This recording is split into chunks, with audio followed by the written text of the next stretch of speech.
umang square kilometer samri kun kokthokpana hojiki phibam asi mayok naribani flood control gi master plan semduna isau thinana honari haina awangbo ni maina phungdokre manipur gi oina lairiba umang gi saruk singda poppy plantation amadi atopa plantation taunabagi damak sahi khudingi oina umang gi sarukta square kilometer samri kun paktakna kokthokpana maram oiraga natural calamity asi thingnabani adumakpu lengak asina flood control gi matangda akhanaba master plan ama semlaga makhata na isau thorokda matam pumgi oina thinana honari loinana NDRF ki personnel humphugmanga isau asida mateng pangnagdumta center na tharakle mathau taba khudimak center na tharakna buidamak thorang tawdun lei haina water resource department and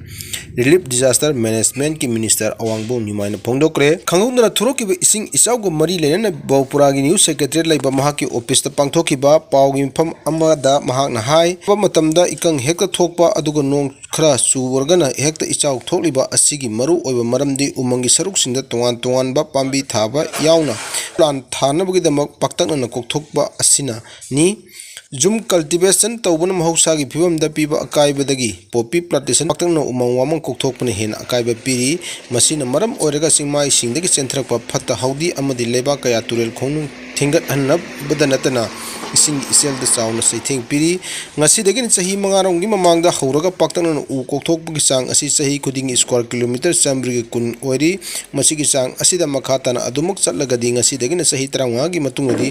manipur da umang amata lerakta biyan lei punamak asina mahausa gi pham da sound akaiba pibana manipur gi puarida ahanbo oina mamang sahida singda dang ising ikang thokibani punamak asi yenglaga umangwang kokthokliba si department khakta natana miyam su thingnaba honaba mathau tai tha asigi amadagi hauraga suriba nongna maram oiraga manipur gi leiriba achauba amadi apikpa turel kaya gi imai flood level dagi hena chenbada natana imphal turel komu turel amadi iril turel gi imai bathokpadagi mafam kaya da paktana isau thokpa yum thumjinba amadi chatok chasin yadabagi da awa mayoknadi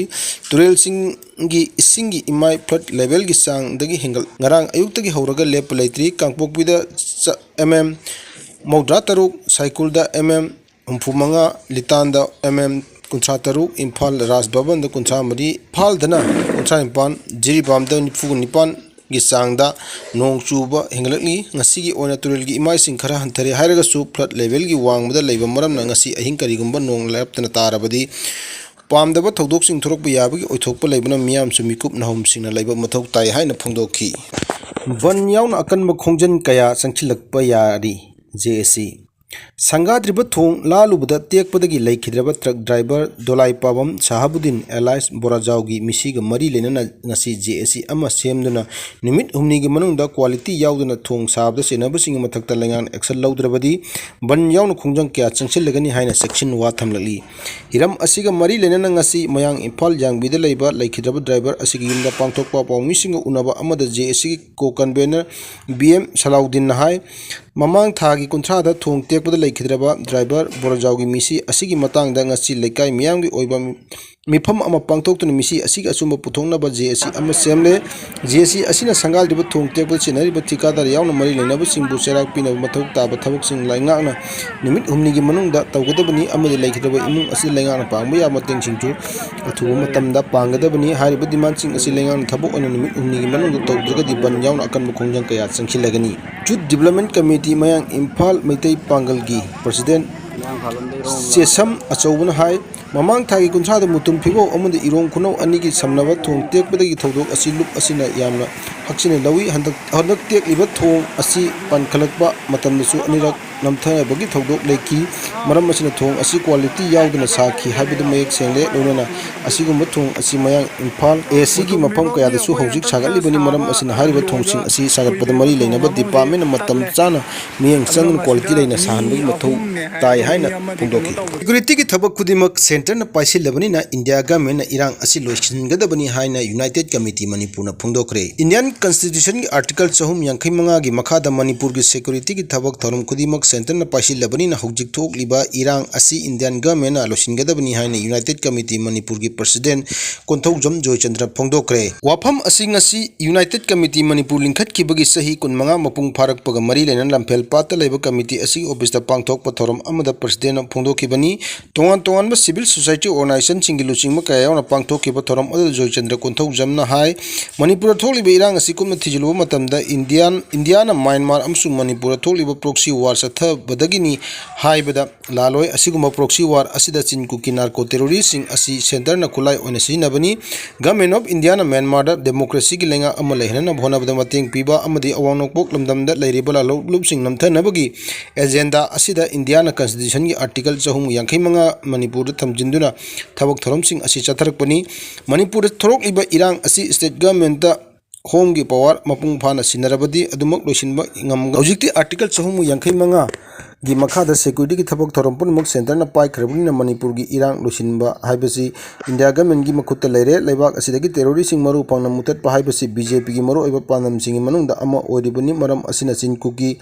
narco terrorist sing na manipur jathrakliba terrorist ki thawong punmuk center na losingi haira khallabadi khudakta thabak pakat pa yai manipur de ningthau palingai matamdagi furup khuding makki nungsi chanan leimina duna lakhibani thawong asi ucm nasu khundamnari belo furup sing marakta makhata na leina bhonarak tuna lakli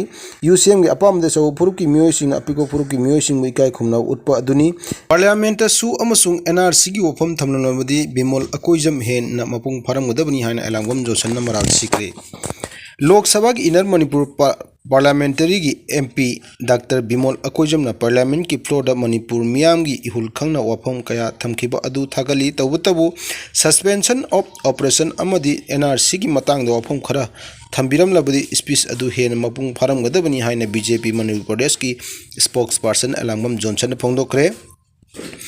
Nitai पाचुथेक्ता लेबा थंबान संगलेन दा पांगथोकिबा पाउगिंफम अमदा वाफमसिंग असि फोंदोक्लदुन महाकना हाय Manipur मियामगा अचौबा mandate अमा फंगदुन MP अमा ओइना ngarang doctor Bimol अकोइजमना parliament की floor दा emotion अमगा लोइना थमखि वाफमसिंग अदु थांगने ओइ अदु वांगांगि मतम तेमन खिबनरा करिनो हौजिक मणिपुर थोकलिबा इरांग असिगी मेन कोस ओरि वाफम खरदि नाथाइदुन चटखिबगी ममी ताई हौजिक थोकलिबा इरांग असि मरु ओइना इंडिया गवर्नमेंट का ing kumja lising ani nipanda su sign tawkhiba kuki militant singa sugi ground rule sing punamak khongauna duna chathrak lan asigi khudam changdam punamak leirabani mahakna pikhiba minute mapan gi speech aduda suspension of operation amadi NRC gi matang no phom kharaga phongdok namlagadi speech adu hena mapung phaba speech am oramgani hojiti opposition MP ama oirabani central government ki thausil thaugaida yaning da leiraga ju